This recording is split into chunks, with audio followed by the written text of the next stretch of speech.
Là, on voit de plus en plus de musulmans, parents qui se retrouvent dans les maisons de retraite. Et je ne te parle pas simplement qu'ici en France. Va en Algérie, va en Tunisie, et au Maroc également, il y a des maisons de retraite qui commencent à ouvrir. Et ça veut dire quoi ça? Encore une fois, c'est le, c'est la même trame de fond. C'est une maladie collective qui concerne les musulmans, entre autres, et autres également communautés, c'est que nous sommes devenus individualistes. Nous ne sommes plus tournés vers la famille, vers la société, mais je suis tourné vers ma satisfaction personnelle. Et tout le contraire de ce qu'appelle l'islam. Le prophète, alayhi salam, il nous dit Ahabbu an-nasi ila Allah anfa'uhum lin-nas. Les personnes qu'Allah aime le plus, c'est celles qui sont les plus utiles aux gens. Or, aujourd'hui, je veux être le plus utile à moi-même avant de regarder vers la famille. Et le prophète, alayhi salam, dit dans une autre tradition le meilleur d'entre vous, c'est celui qui se comporte le mieux, qui a le meilleur comportement caractère avec sa famille. Et moi, je suis le meilleur d'entre vous.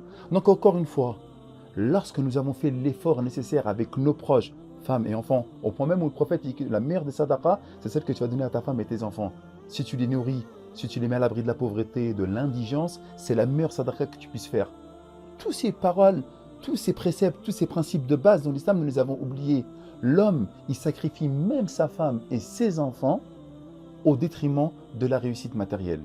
Il y a une personne que je connais, je donne des exemples pour que ça soit concret, extrêmement riche. Dubaï, penthouse, tous les étés, Sofitel de Marrakech avec le all inclusive, hein, donc petit déjeuner, boisson à volonté, etc. Sa femme lui dit, mais j'en ai rien à faire de tout ça, moi je veux ta présence. Ouais, mais c'est grâce à ça que tu as toutes ces choses-là, le ski, la clusa, etc. C'est grâce à mon travail. Mais je préfère gagner moins, mais t'avoir près de moi.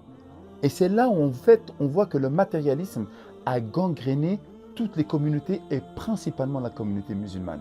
Parce qu'avant, nous n'étions pas touchés par cela. La famille, encore une fois, a perdu en qualité à cause justement du fait qu'on s'est imaginé une vie belle à travers le matériel. Or, ce n'est pas ce que nous prône l'islam.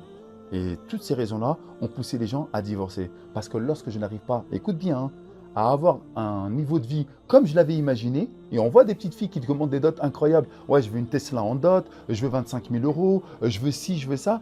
Mais qu'est-ce que tu racontes? Qala Nabi alayhi salam, wa aqalluhu baraka, la dot, moins elle est élevée, plus Allah les mettra de la baraka, de la bénédiction. Bah, tout ça, ça vole en éclats. Non, il faut maintenant réussir matériellement parlant. Et tu vois, il y a plein de principes qui volent en éclats comme ça.